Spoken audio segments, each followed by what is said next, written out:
A voz do professor é um elemento imprescindível na prática do ensinar.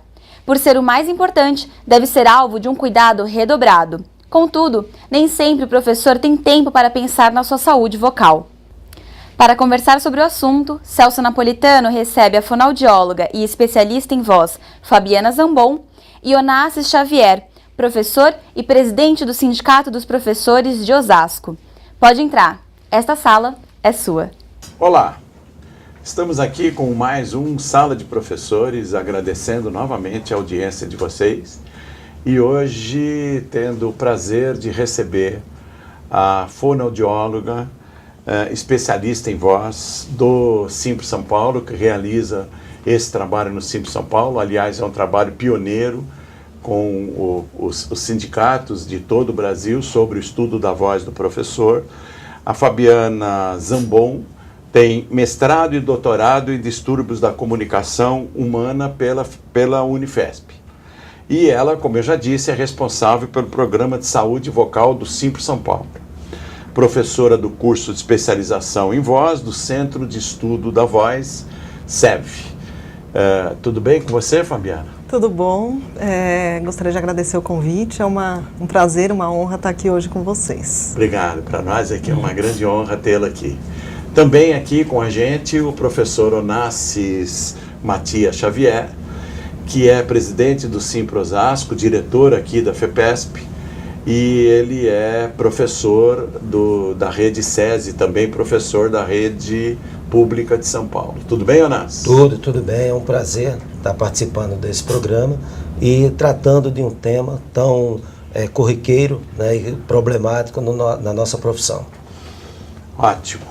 Então, hoje o assunto é relacionado à saúde do professor e da professora, especificamente do nosso instrumento de trabalho, que é a nossa voz. Fabiana, fala um pouquinho sobre o seu trabalho lá no Simpro São Paulo e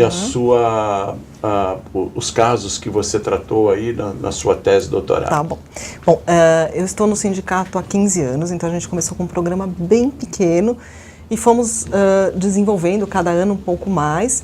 E atualmente a gente desenvolve um programa que já está bem estruturado e que, além de oferecer atendimento aos professores, também desenvolve algumas pesquisas que têm sido bem importantes para a gente entender realmente o problema e tentar realmente diminuir essa prevalência enorme ainda de problemas de voz que acontecem nos professores.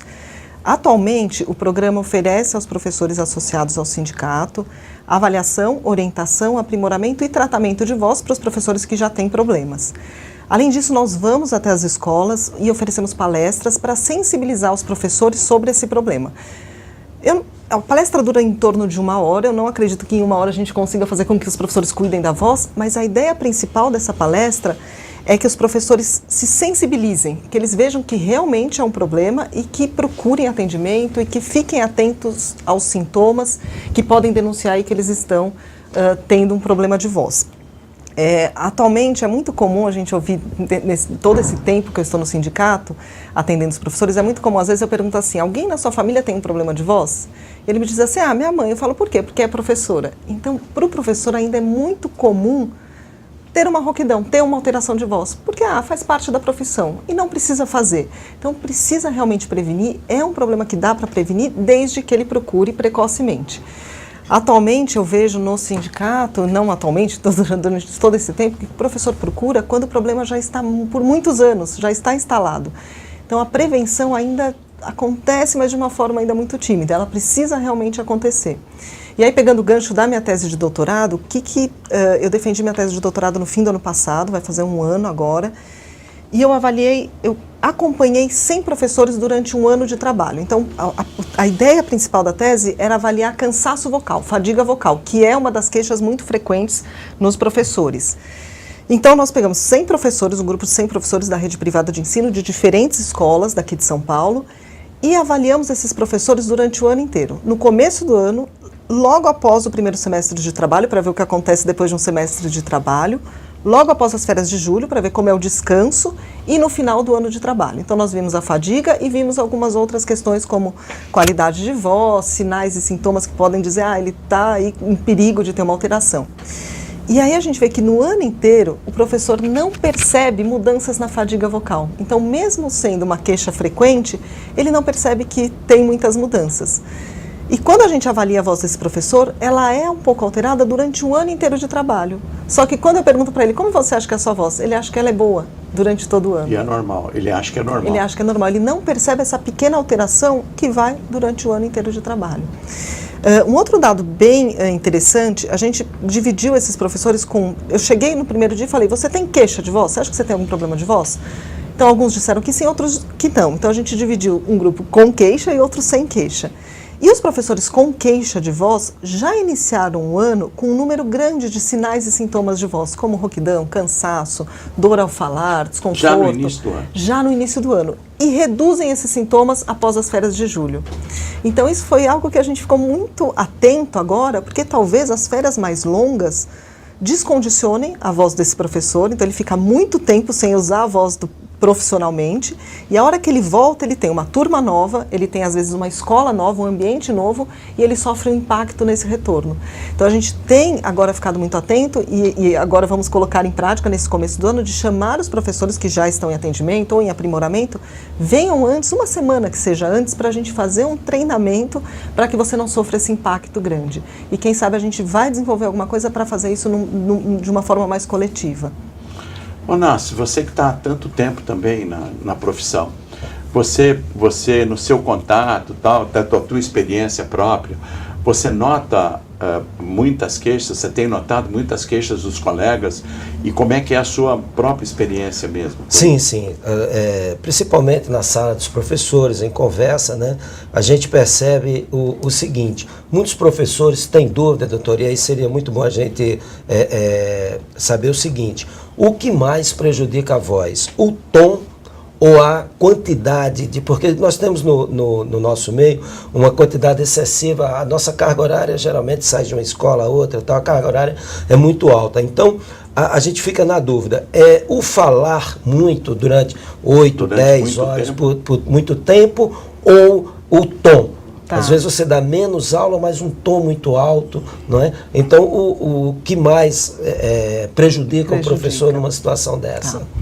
É uma somatória. Então, realmente o professor fala por muitas horas no dia, só que o grande problema é que o professor não tem na formação algo para um treinamento formal de voz, e não só de voz. A gente tem que pensar em voz do professor, mas a gente tem que pensar em comunicação. Ele não é um profissional da voz, ele é um profissional da comunicação. Ele fala em público o dia inteiro, e a voz é uma das ferramentas dessa comunicação. Então ele precisa usar essa voz durante o dia inteiro, muitas vezes, sem ter um treinamento e sem ter a percepção de como ele pode usar estratégias para não se desgastar tanto. Então, vou dar um exemplo. É muito comum o professor dar aula num ambiente que é ruidoso. As escolas, muitas vezes, têm muito ruído, tem muito barulho de fundo. E quando eu estou num ambiente muito ruidoso, eu acabo falando mais alto, sem perceber. Então, o professor vai falando alto, alto, alto. Se ele está numa turma de alunos que fala muito alto, a tendência dele é o quê? Falar mais alto ainda, porque comunicação é troca. Se eu começar a falar muito alto aqui, todo mundo vai ficar mais agitado e vai começar a falar mais alto. Então, o professor vai entrando na sintonia desse aluno. E mesmo nos momentos que ele poderia falar um pouco mais baixo, por não ter esse treinamento, muitas vezes ele não diminui. E ele volta até para casa falando alto e na mesma intensidade. E nunca descansa. Então, o treinamento ajudaria que ele percebesse quais são os momentos que ele pode falar um pouco mais baixo e até quais são os momentos que ele precisa que os alunos entrem na sintonia de comunicação dele. Que ele precisa baixar um pouquinho para acalmar os alunos. Porque se ele vai falando mais alto também, todo mundo vai falando mais alto. Então, o ideal é que ele usasse estratégias durante todo esse dia, que é muito puxado, são muitas horas, para ir descansando a voz. Lógico que eu trabalho muito com o professor e eu sei o quanto, às vezes, ele não consegue falar mais baixo ou ele não consegue usar estratégias porque tem todo um ambiente que é aí uma situação de risco para a voz. Mas se ele está atento, ele vai perceber, será que agora dá para eu fechar uma janela que está passando uma turma muito barulhenta lá fora? Será que eu estou muito cansado? Será que eu consigo um pouquinho desligar um ventilador? Depois eu ligo de novo? Então ele vai tentando dosar para se desgastar menos. Uma outra estratégia é tentar variar um pouco a voz. Além de falar um pouco mais baixo, um pouco mais alto em alguns momentos, é o tom que eu falo. Então, em alguns momentos eu falo mais grosso, outros eu falo mais fino. Eu vou mudando, variando a minha voz. É como se eu mudasse a marcha do carro. Se eu vario a voz, eu consigo ir tirando essa sobrecarga. Se eu uso a minha voz o tempo todo do mesmo jeito, eu acabo me desgastando mais. Tá? Então, mas é uma somatória, vamos dizer. Respondi? Sim, sim. Tá bom. Eu fiquei impressionado com o que você disse com relação ao nosso retorno de um período mais longo de não utilização da voz. Eu imaginava o contrário, quer dizer, que neste retorno nós estaríamos mais descansados e aí eu sofreria menos. E aí você está dizendo não, que eu me descondiciono, aí eu preciso me condicionar novamente com relação à utilização da voz, é isso? Sim. Por isso que você está prevendo a possibilidade de nós trabalharmos uma semana antes o condicionamento da voz, Exatamente. É isso? São hipóteses. Também foi uma surpresa para a gente. A hora que a gente faz uma tese, a gente espera que vá... Eu também esperava muito que no começo do ano eles estariam ótimos, porque as férias são mais longas. Lógico. E não foi o que aconteceu. Então, eles já começam, a gente investigou 14 sinais e sintomas de voz. Eles começam com quase 5 sintomas, que é bastante coisa. Os professores que me procuram no sindicato já com problemas têm em torno de 9 sintomas. Mas 5 já é um número... Eu dou aula sentindo com 5 sensações desagradáveis. Então, talvez o ficar muito tempo... Porque a hora que eu estou lá falando, a minha musculatura vai ficando mais condicionada para aquele uso. A hora que ele para esses, vamos supor, vamos pensar uns 45 dias sem dar aula, pode ser que a musculatura perca um pouco esse condicionamento e ele precisa entrar com estratégias para recondicionar a musculatura e voltar bem. Mas também eu acho que tem o impacto do começo. Tá com uma turma nova, de falar às vezes, mais no começo. Conhecer as pessoas. Quando o professor já conhece bem a turma, ele já vai usando estratégias ali para, às vezes, tentar acalmar os alunos. Ele já sabe o que ele vai encontrar. A hora que ele começa um ano, tudo é novo. Tem professor que muda de escola, tem professor que aumenta muito a carga horária de trabalho. Então, tudo pode influenciar, mas a gente não pode deixar de considerar essa questão do condicionamento, mesmo que a gente precisa entrar aí com E também a gente precisa tomar algumas precauções também para utilizar melhor a voz. Nós vamos dar uma interrompida aqui, porque o pessoal já está dizendo que o tempo esgotou e foi tão rápido, a gente nem percebeu, porque o assunto é muito importante. E a gente vai deixar isso como um gancho para o próximo bloco, tá bom? Ótimo. Vocês fiquem por aí que a gente já está voltando. Até já.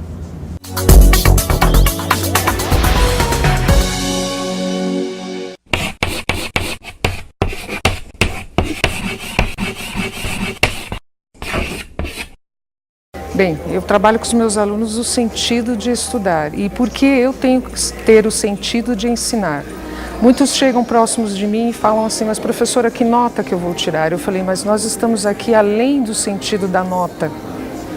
Você tem que pôr muito amor, muito carinho, muito idealismo no que você faz, por mais absurdo que possa parecer. Mas é assim que tem dado certo. Eles me dão retorno, eles estão motivados. Eu só tenho boas lembranças, alunos que me escrevem, que fizeram faculdade, já estão formados em Direito, estão formados em Atriz, tem uma turma que já está fazendo cinema e é motivo de orgulho. E eu volto para casa muito feliz quando eu vejo que os frutos que são nossos frutos, sementes que nós lançamos e que são umas árvores que são os projetos da vida deles e meu também, que é o ensinar.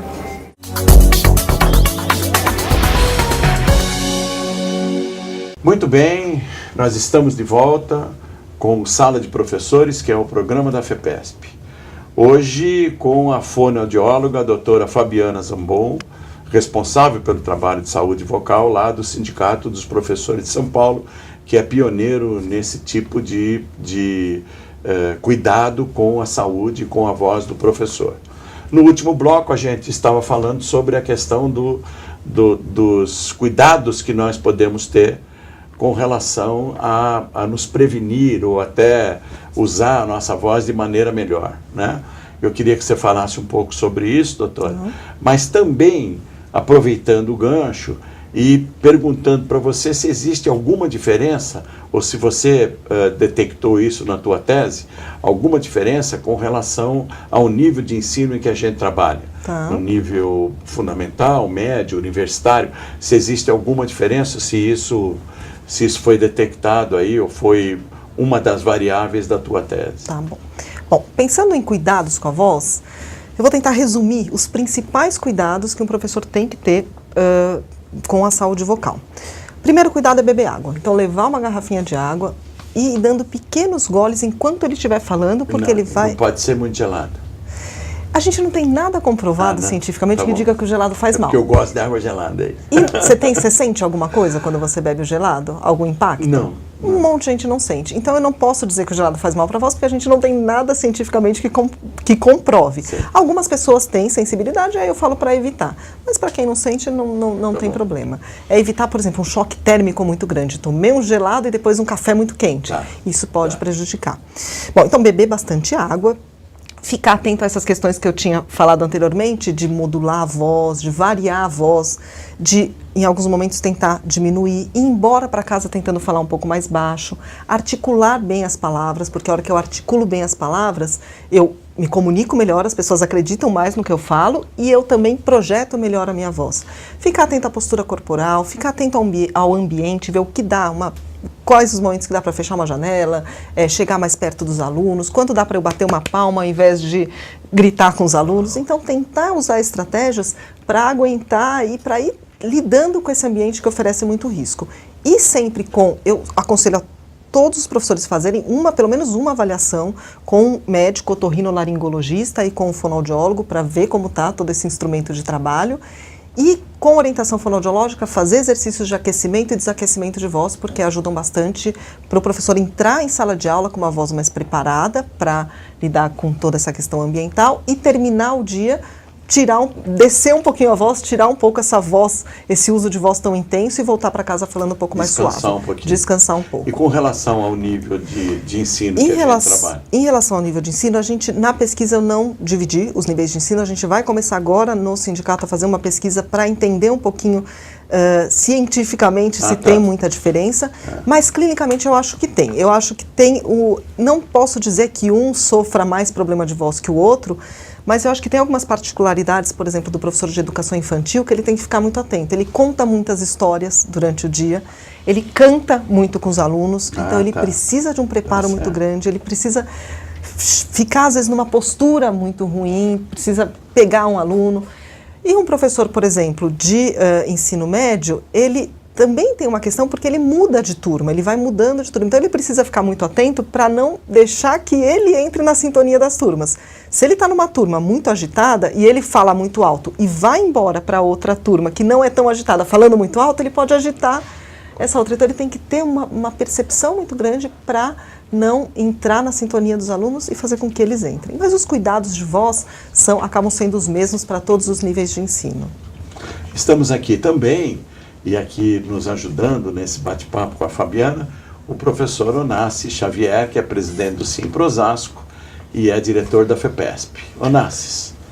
Então, doutora, nós conversamos bastante sobre até onde a nossa fala está ficando, a nossa voz está ficando ruim, né, na aula. Então nós temos a rouquidão, nós temos a disfonia, não é? E os problemas de corda vocal, a sua corda vocal está inflamada, em que momento, não é, o professor, isso começa a ser preocupante, começa o professor ter que procurar um tratamento, porque a gente passa muito assim, eu tomo um gengibre, uso um chazinho e tal, e acalma, enfim, uma pastilhinha, amanhã eu estou bem e tal, e a gente passa por isso o tempo inteiro. Cuidado paliativo, né? Exatamente, a gente vai cuidando ali, fazendo aquela imediato, né? Nunca procura um tratamento mais específico. Quando que esse momento realmente fica difícil